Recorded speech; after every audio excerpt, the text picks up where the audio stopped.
والصلاة والسلام على سيد المرسلين وعلى آله وأصحابه أجمعين.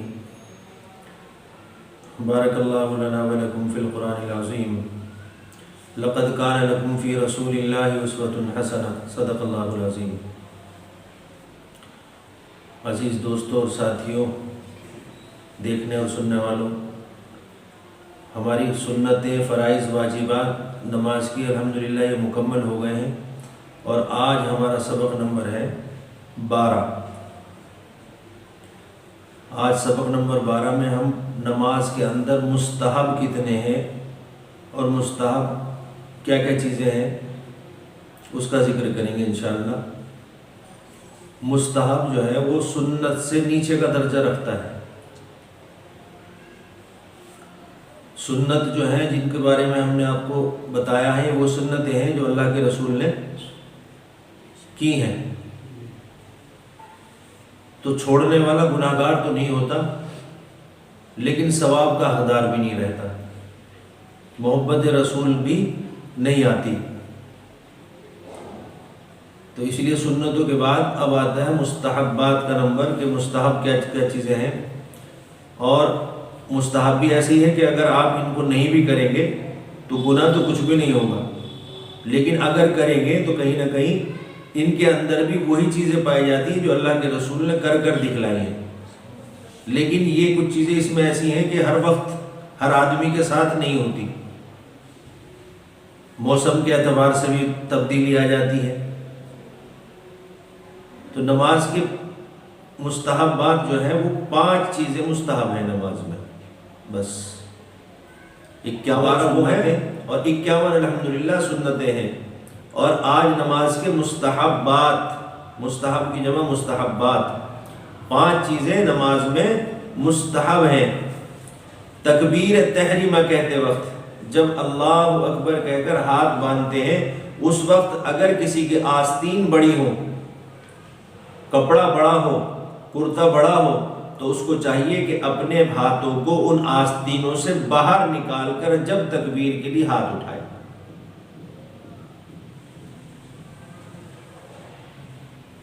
تکبیر تحریمہ کہتے وقت آستینوں سے دونوں ہاتھوں کو نکال لینا ہے کہ منفرد کو 3 مرتبہ سے زیادہ تسبیح پڑھنی چاہیے. صرف 3 مرتبہ پر اکتفا نہیں کرنا چاہیے.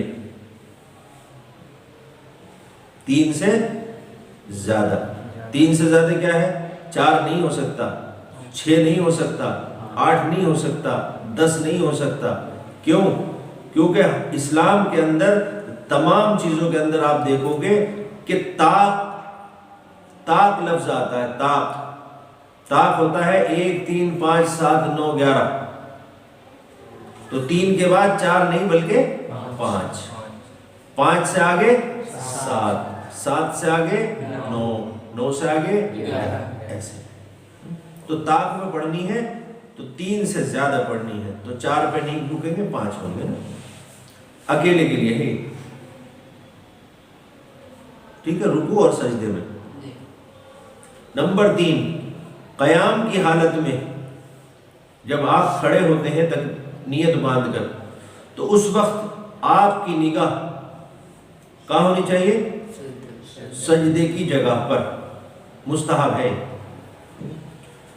قیام کی حالت میں سجدے کی جگہ پر، اور رکوع میں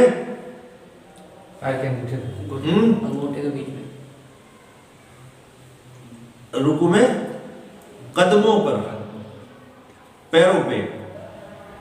جلسے کے معنی بیٹھنا ہے. تو جب ہم کہاں میں بیٹھیں؟ جلسے میں، یعنی کہ قاعدے میں بیٹھیں یا دونوں سجدوں کے درمیان میں بیٹھیں. تحیات کے لیے بیٹھیں یا دونوں سجدوں کے درمیان میں بیٹھیں. وہ بھی بیٹھنا ہے، وہ بھی بیٹھنا ہے. بیٹھنے کا مطلب کیا ہے؟ جلسہ. تو اپنی گود پر نگاہ رکھیں. گود مطلب یا دونوں ٹانگوں کے بیچ میں نگاہ. اور سلام کے وقت جب سلام پھیریں تو اس میں بڑا عجیب مسئلہ ہے. اکثر لوگوں کو میں نے بھی دیکھا ہے اور آپ بھی نظر کریں گے کہ نظر کہاں رہتی ہے اور کہاں رہنی چاہیے. تو پہلے تو یہ سمجھے کہ نظر ہماری رہنی چاہیے کندھوں پر، یہ تو مستحب ہے، کندھوں پر. اب اکثر لوگ کیا کریں گے، سلام پھیریں گے تو سلام پھیرتے ٹائم سب سے پہلے مقتدیوں کو دیکھتے ہیں. تو ہمارا تو سلام کا حکم اس فرشتے کو ہو رہا جو ادھر بیٹھا ہے، اور نیت آپ نے کل سمجھ ہی لی تھی کہ نیت کس کی ہونی ہے. تو اس میں بعض لوگ اصل میں کیا ہے کہ انہوں نے اتنا تو سنا ہوا ہے کہ مقتدیوں کی نیت کرنی ہے، تو اس لیے مقتدیوں کی نیت کے ساتھ انہیں دیکھتے بھی ہیں، فرشتوں کو بھول جاتے ہیں. تو یہ مستحب ہے کہ کندھے پر نظر رہے. نیت آپ نے کر لی ہے کہ جناتوں کی بھی، فرشتوں کی بھی اور مقتدیوں کی بھی. تو کندھوں پر نظر رہنی چاہیے جب سلام پھیرے. نمبر 4 ہے جہاں تک بھی ہو سکے، جتنا بھی ہو سکے، کھانسی اگر آ رہی ہو اسے روک کر رکھے. اب مسجدوں میں کیا ہوتا ہے، نوٹ کیجئے، امام صاحب نے کہا کھڑے ہونے کے لیے اللہ اکبر، پوری مسجد جب تک نہ کھانس لے جب تک تو مطلب ہی نہیں کہ مزہ آ جائے. پوری مسجد چھوٹا ہو بڑا ہو بڈھا ہو جوان، ایسا لگتا ہے کہ اب رکعت جو ہے نا اسی سائرن سے شروع ہوگی. جب سب کا یہ بند ہو جائے گا تب جا کے پتہ چلا کہ سورہ فاتحہ آدھی ہو چکی. نمبر 5 ہے اگر جمائی آئے، جمائی سمجھتے منہ کھلتا ہے نا ایسے کر کے، تو اس میں کیا کرنا ہے، اگر جمائی آئے تو منہ بند کرنا، کوشش کریں کہ منہ کھلے ہی نہ. لیکن کئی مرتبہ کچھ زیادہ تیز ہوتی ہے تو پھر نہیں بند ہو سکتی ہے. اور جمائی آتی کب ہے، جب آدمی آلس میں ہوتا ہے، آلس میں جمائی آتی، سمجھے. تو منہ بند کرنا، کیسے بند کریں گے، کیسے بند کریں گے، پہلے تو کوشش یہ کریں گے کہ منہ خود ہی بند ہو. جمائی آ رہی ہے بس روک کے رکھیں، اس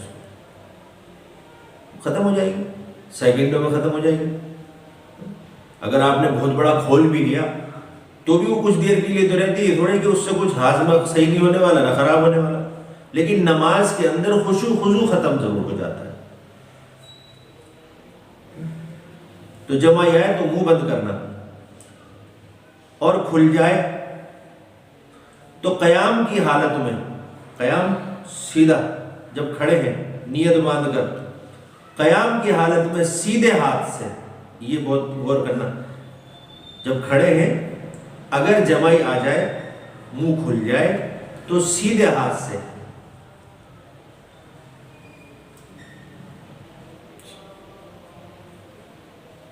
صرف قیام کی حالت میں سیدھا، باقی تمام حالتوں میں بائیں ہاتھ. اور مستحب یہ ہے ویسے کہ اس کی پشت یا اس کی پشت کا جب نمبر آئے تو پشت استعمال کریں، پیچھے کا حصہ.